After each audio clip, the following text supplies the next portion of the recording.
Hello children, today we are going to start a new chapter in your English literature book, that is chapter 8, The Bus Stop That Ate Children। और आज मैं यहाँ पे जहाँ पढ़ रही हूँ तुम्हें दिख जाएगा पेज नंबर 91 में तुम्हारी इंग्लिश लिटरेचर के बुक में। So now let's begin. तो ये जो टाइटल है, टाइटल से ही तुम्हें देखने को मिलेगा एक बहुत ही इंटरेस्टिंग टाइटल है, जहाँ पे हमें बताया गया है एक ऐसे बस स्टॉप के बारे में जो बच्चों को खाता था। तो अब हम यहाँ पे वार्म अप पढ़ना शुरू करते हैं। Trees have been put to various uses by human beings over the centuries. तो बोला गया है कि जो पेड़ों को यानी हम लोगों ने यानी ह्यूमन बीइंग्स ने इस्तेमाल में लाया है अलग अलग कामों के लिए। कब से? तो बहुत समय से। तो ये चीज़ यहाँ पे बताया गया है। बहुत समय से यानी सेंचुरी कहने पर एक सेंचुरी में 100 ईयर्स होता है, तो इसलिए याद रखो यहाँ पे हम हंड्रेड्स ऑफ ईयर्स से क्या करें, ट्रीज को इस्तेमाल में ला रहे हैं अलग अलग कामों के लिए। यानी बहुत ज़्यादा लंबे समय से हम पेड़ को अलग अलग कामों के लिए इस्तेमाल में ला रहे हैं। ये चीज़ तुम्हें याद रखना है। Students have been taught under large trees and village meetings have been held under them। तो आगे यहाँ बताया गया है कि बच्चों को पढ़ाया गया है किसके नीचे? तो पेड़ों के नीचे। साथ में विलेज की मीटिंग्स भी हुई है किसके नीचे? तो पेड़ों के नीचे। तो यहाँ पे याद रखना है पेड़, तो तुम सबको पता है कि पेड़ का बहुत सारा यूज़ हम करते हैं, यानी कि पहले से हम पेड़ को अलग अलग कामों के लिए इस्तेमाल में लाते आए हैं। जैसे कि अगर तुम्हें घर बनाना है तो पेड़ से हमें लकड़ी मिलता है, उस लकड़ी से हम घर बना सकते हैं। ऐसे करके हम फर्नीचर बना सकते हैं, बोर्ड बना सकते हैं, या फिर पेड़ हमें फ्रूट्स देते हैं। ऐसे करके वो हमें क्या प्रोवाइड करता है? तो शेड प्रोवाइड करता है। तो याद रखो पेड़ हमें बहुत सारी चीज़ें प्रोवाइड करता है। तो ऐसे करके याद रखना है कि पेड़ों का हम इस्तेमाल करते आए हैं अलग अलग कामों के लिए बहुत ही पुराने ज़माने से। और बोला गया है कि बच्चों को भी इसके नीचे पढ़ाया गया है और साथ में विलेज की मीटिंग्स भी इसके नीचे हुई है। आगे बोला गया है, can you think of any unusual ways in which trees are still use in some parts of the world. तो यहाँ पे क्वेश्चन पूछा गया। क्वेश्चन ये पूछ रहा है कि क्या तुम कुछ ऐसे असाधारण तरीकों के बारे में तुम सोच सकते हो? तो अब अनयूजुअल कहने पर मैं यहाँ पे असाधारण शब्द का प्रयोग करें। अनयूजुअल कहने पर जो कॉमन नहीं है, जो रेयर होता है, उसकी बात हम कर रहे हैं। तो यहाँ पे याद रखो क्या तुम सोच सकते हो कुछ ऐसे असाधारण तरीकों के बारे में जिसमें हमें देखने को मिलता है कि पेड़ों को हम इस्तेमाल में लाते हैं, यानी कि अभी भी लाते हैं इस्तेमाल में कुछ हिस्सों में दुनिया के। तो ये क्वेश्चन यहाँ पे पूछ रहा है। Talk about this in class. तो इसके बारे में हमें क्लास में बात करना है, लेकिन अभी हम क्लासरूम में नहीं है, इसलिए हम यहाँ पे ऐसे बात कर रहे हैं। तो यहाँ पे याद रखो पेड़ों को हम अलग अलग कामों के लिए इस्तेमाल में लाते हैं। तो और ये जो अनयूजुअल वेज है इसके बारे में हम आगे जैसे ये कहानी को पढ़ेंगे हमें पता चलेगा कि कुछ एग्जाम्पल्स, ऐसे एग्जाम्पल्स जहाँ पे हमें देखने को मिलेगा कि पेड़ों को अनयूजुअल तरीकों से भी हम इस्तेमाल में ला सकते हैं। सिर्फ घर बनाने के लिए नहीं या फिर फर्नीचर बनाने के लिए नहीं, हमें यहाँ पे कुछ अलग तरीके यानी कि असाधारण तरीके हमें पढ़ने को मिलेगा। तो अब आगे पढ़ना शुरू करते हैं। Here is what Susan Gates, the author, says about a story। तो यहाँ पे आगे कुछ लाइन से जो ऑथर ने कहा है, ऑथर के लाइन से, यानी कि ऑथर ने ये बात कहा है ये इस कहानी के बारे में। तो ऑथर का नाम क्या है? तो सूजन गेट्स। तो सूजन गेट्स इस कहानी का ऑथर है, लेखिका है। और बोला गया है कि ये जो कहानी के बारे में उसने क्या कहा है, यहाँ पे हम अब पढ़ के देखते हैं। When I was much younger, I lived in the Republic of Malawi in Africa for some time। तो बोला गया कि जब वो छोटी थी तो उस वक्त वो रिपब्लिक ऑफ मलावी में रहती थी, अफ्रीका में कुछ समय के लिए। आगे बोला गया, I grew very fond of the baobab trees. तो उस वक्त उसको बहुत ज़्यादा पसंद आने लगे थे कौन से पेड़? तो बाओबाब ट्रीज। तो बाओबाब के पेड़। We call them upside down trees. तो आगे यहाँ पे बोला गया वो लोग बाओबाब ट्रीज को अपसाइड डाउन ट्रीज कहा करते थे, because they look as if they have been planted the wrong way up with their roots waving in the air। तो ये उनको ये जो बाओबाब ट्रीज को क्यों ये लोग अपसाइड डाउन ट्रीज कहते थे? तो बोला गया है कि क्योंकि देखने में ऐसा लगता था जैसे कि ये पेड़ों को उल्टा प्लांट किया गया, यानी कि अपसाइड डाउन मतलब उल्टा प्लांट किया गया। उनके जो रूट से लगते थे जैसे कि ऊपर हवा में क्या कर रहे हैं, वेव कर रहे हैं। तो ये चीज़ बोला गया है। They have a wonderful hollow space in the trunk। तो आगे बोला गया है कि ये जो बाओबाब ट्रीज होते हैं उनके क्या होते हैं? वंडरफुल मतलब बेहतरीन हॉलो स्पेस। हॉलो मतलब खाली स्थान, स्पेस मतलब स्थान होता है उनके ट्रंक पे। अब ट्रंक क्या है? तो एक बार मैं तुम्हें ड्राइंग बना के समझा दूँ। मान लो ये ट्री बना रहे हैं, ये मान लो एक कोई ट्री हुआ, तो ट्री हुआ तो ट्री यहाँ पे ग्राउंड है मान लो, तो ये जो हिस्सा है ट्री का इसको कहते हैं ट्रंक। तो हॉलो हॉलो हॉलो बोला गया, तो यहाँ पे मान लेते छेद जैसा। तो यहाँ पे हॉलो स्पेस मैंने यहाँ पे बना के दिखाया।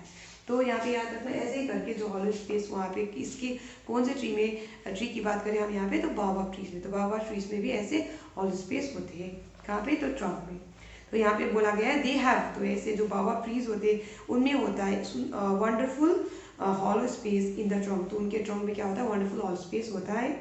People have use the space for house, तो अब देखो यहाँ पे कुछ अजीब तरीके या अनयूजुअल वेज हमें पढ़ने को मिल रहा है। तो लोगों ने इस्तेमाल किया है इस स्पेस को, यानी कि ये जो खालिस्तान को ट्रंक में, जो बाओबाब ट्रीज के ट्रंक में होता है, तो उसको इस्तेमाल किया है घर के रूप में, जेल के रूप में, दुकान के रूप में, बस स्टॉप के रूप में, और साथ में टॉयलेट के रूप में। ये चीज़ यहाँ पे तुम्हें देखने को मिलेगा। People have use the space for house, a jail, a shop, a bus stop, and even a public convenience with a flush toilet inside। तो ये चीज़ तुम्हें याद रखना है। यहाँ पे बोला गया है कि लोगों ने ये जो हॉलो स्पेस है जो बाओबाब ट्रीज में होते उनका इस्तेमाल किया है इन कामों के लिए। तो अगर कभी मैंने पूछा तो तुम बोलोगे घर के रूप में, जेल के रूप में, शॉप के रूप में, बस स्टॉप के रूप में, और साथ में टॉयलेट के रूप में। और टॉयलेट भी कैसा, तो बोला गया फ्लश सिस्टम वाला टॉयलेट, फ्लश टॉयलेट इनसाइड बोला गया, तो अंदर में फ्लश सिस्टम वाला टॉयलेट होता है।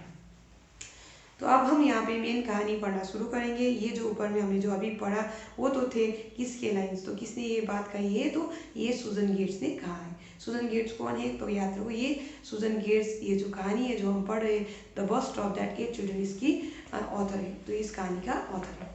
तो अब पढ़ना शुरू करते हैं कहानी।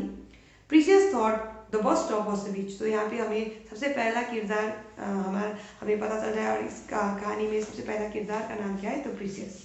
सबसे पहला कैरेक्टर का नाम क्या है, प्रीशियस। तो हमें हमारा सबसे पहला कैरेक्टर जो हमें अभी मिला इस कहानी में उसका नाम क्या है, प्रीशियस। तो प्रीशियस ने क्या सोचा, प्रीशियस अब ऐसे कहेंगे इंग्लिश में प्रीशियस मतलब तो कोई कीमती चीज़, जो वैल्यूएबल चीज़ को हम प्रीशियस कहते हैं, लेकिन यहाँ पे एक नाउन है, नाउन नेमिंग वर्ड है, एक छोटी सी बच्ची का नाम है।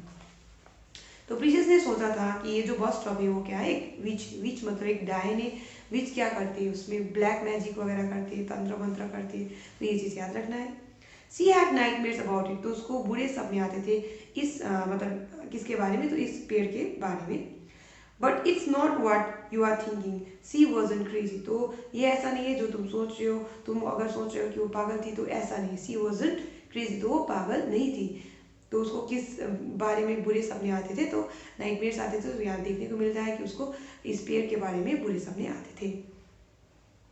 तो यहाँ पे आगे बोला गया है कि you too might have been had nightmares about that particular bus stop, तो तुमको भी क्या आया होगा, नाइटमेयर आया होगा, यानी कि तुम्हें भी बुरे सपने आए होंगे उस पार्टिकुलर बस स्टॉप के बारे में यहाँ पे बोला गया है। अब यहाँ पे याद रखो मैं वही बस स्टॉप कह रही हूँ, तो ये पेड़ की ही बात कर रही हूँ। कौन से पेड़ होगा, तो बाओबाब ट्री, क्योंकि हमने थोड़ी देर पहले ही पढ़ा कि बाओबाब ट्रीज को लोग वहाँ पे लोग क्या करें, इस्तेमाल में ला रहे अलग अलग कामों के लिए। तो हमने वहाँ पे लिस्ट में जब हमने देखा था तो घर के रूप में या जेल के रूप में, ऐसे करके हमने वहाँ पे बस स्टॉप के रूप में भी लोग बाओबाब ट्री के जो हॉल स्पेस होता है उसको इस्तेमाल में लाता है करके हमने पढ़ रखा है। तो यहाँ पे भी याद रखो, यहाँ पे जो बस स्टॉप के बारे में हम पढ़ रहे हैं, जो जिससे प्रीशियस विच कह रही है वो क्या है, तो ये एक ट्री ही है। कौन सा ट्री है, तो बाओबाब ट्री है, तो कंफ्यूज नहीं होना है। तो precious thought the bus stop was which कह रही है, तो प्रीशियस को लगता था बस स्टॉप क्या थी, तो एक डायन थी। और ये बस स्टॉप कौन सा बस स्टॉप है, तो याद रखो वो बाओबाब ट्री वाला, जो इस एम्प्टी स्पेस वाला बस स्टॉप की हम यहाँ पे बात करें, यानी कि जो बाओबाब ट्री में जो हॉलो स्पेस होता है वहाँ पे जो लोगों ने बस स्टॉप बना दिया था उस बस स्टॉप की यहाँ पे बात हो रही है। और उसके बारे में क्या आता था, डरावने सपने आते थे। लेकिन हो सकता है तुमको लगे कि ये जो प्रीशियस है वो पागल है, लेकिन वो पागल नहीं है। और आगे बोला गया तुमको भी ऐसे करके हो सकता है बुरे सपने आए होंगे उस पार्टिकुलर बस स्टॉप के बारे में करके यहाँ पे बोला गया है। But on that Saturday morning being scared of the bus stop was very inconvenient, लेकिन उस सैटरडे मॉर्निंग को ऐसे डरना किस चीज़ से, तो बस स्टॉप से, ये बहुत ही ज़्यादा क्या था, इनकॉन्वीनियंट था। तो कॉन्वीनियंट होगा तो सुविधाजनक होगा, इनकॉन्वीनियंट होगा तो असुविधाजनक होगा। तो याद रखो जिससे तुम कंफर्टेबल नहीं होगे इसको कहते हैं इनकॉन्वीनियंट। तो याद रखो ये उसके लिए असुविधाजनक थी बात था। फॉर एक Precious had to wait by it for the bus to town, तो यहाँ पे बोला गया है क्योंकि उस दिन उसको क्या करना पड़ा, उसको इंतजार करना पड़ा बस के लिए उस बस स्टॉप में क्योंकि उसको टाउन जाना था। She was going to the market, तो टाउन में क्यों वो जा रही थी, वो मार्केट जा रही थी। बोला गया her mother was busy having a new baby, तो उसकी मदर को नया बेबी होने वाला था। कापिटो हर बिग ब्रदर वॉज चॉपिंग मेज आउट इन द फील्ड्स, और उसका जो बड़ा भाई था कापिटो वो क्या कर रहा था, तो मेज काट रहा था कहाँ पे, फील्ड्स में। तो यहाँ पे हमें कुछ और किरदारों के बारे में पता चल रहा है कि यहाँ पे सबसे पहला किरदार तो प्रीशियस हमने पढ़ा था, प्रीशियस का मदर के बारे में भी थोड़ा सा जिक्र किया गया, लिख लेते प्रीशियस मदर। और उसके बाद उसका ब्रदर के बारे में बोला गया, इसका नाम क्या है, कापिटो। तो याद रखो ये बात। तो प्रीसियस की मदर क्यों बिजी थी, तो याद रखो उसका बेबी होने वाला था। और अगर मैंने कभी कहा कि कापिटो क्या कर रहा था, तो कापिटो उस वक्त क्या कर रहा था, तो फील्ड में मेज काट रहा था। तो ये चीज़ तुम्हें देखने को मिलेगा। कापिटो हर बिग ब्रदर वाज चॉपिंग मेज आउट इन द फील्ड्स। तो ये चीज़ चॉपिंग का देख लो, कटिंग लिखा हुआ है नीचे। तो उसका जो ब्रदर था, उसका बड़ा भाई है, वो क्या कर रहा था, वो मेज काट रहा था खेत में। So it was up to Precious to do the shopping. इसलिए ये जो शॉपिंग का जो जिम्मा था वो किसके ऊपर था, तो प्रीसियस के ऊपर था। प्रीसियस को ही शॉपिंग करना था, क्योंकि मदर भी बिजी थी डिलीवरी ऑफ द बेबी में, ये उसका नया बेबी होने वाला था। और भैया भी यानी उसके बड़े भाई भी बिजी था फील्ड्स में क्या काटने में, तो मेज को काटने, मेज यानी कि कॉर्न जो मक्का होता है उसको काटने में व्यस्त था। नेक्स्ट बोला गया है कि यहाँ पे तुम देख सकते हो, she did not mind that. तो ये इस बात से उसको बुरा नहीं लगा कि उसको काम करना पड़ रहा है। She was proud of being given the responsibility. तो उसको गर्व था इस बात को लेकर कि उसको ये जिम्मेवारी दिया गया था। But she wish with all her heart that the bus would turn up soon. लेकिन वो अपने मन से, पूरे मन से ये चाह रही थी कि ये जो बस है वो जल्दी वहाँ पे आ जाए। अब वो क्यों चाह रही होगी, तो बहुत आसान है, वो बहुत डरती है किस चीज़ से, तो उस बस स्टॉप से। तो यहाँ पे मैंने तुम्हें पहले से बता दिया है कि ये बस स्टॉप जो हम अभी यहाँ पे जिक्र कर रहे हैं, ये बस स्टॉप कौन सा बस स्टॉप है, तो याद रखो ये कोई बाओबाब ट्री होगा जिसका जो ट्रंक होगा, वहाँ पे जो हॉलो स्पेस होगा, उसको बस स्टॉप के रूप में यहाँ पे लोग इस्तेमाल में ला रहे हैं। आगे बोला गया है, यहाँ पे तुम देख सकते हो, rice cassava beans said Precious to herself. तो ये कुछ सामान है जो उसको लाना था कहाँ से, तो मार्केट से। यानी जब वो बाजार जाएगी, यानी कि यहाँ जो ये जा रही है टाउन में, तो यहाँ वहाँ पे जो मार्केट है वहाँ से उसको राइस कसावा और बीन्स खरीद के लाना है।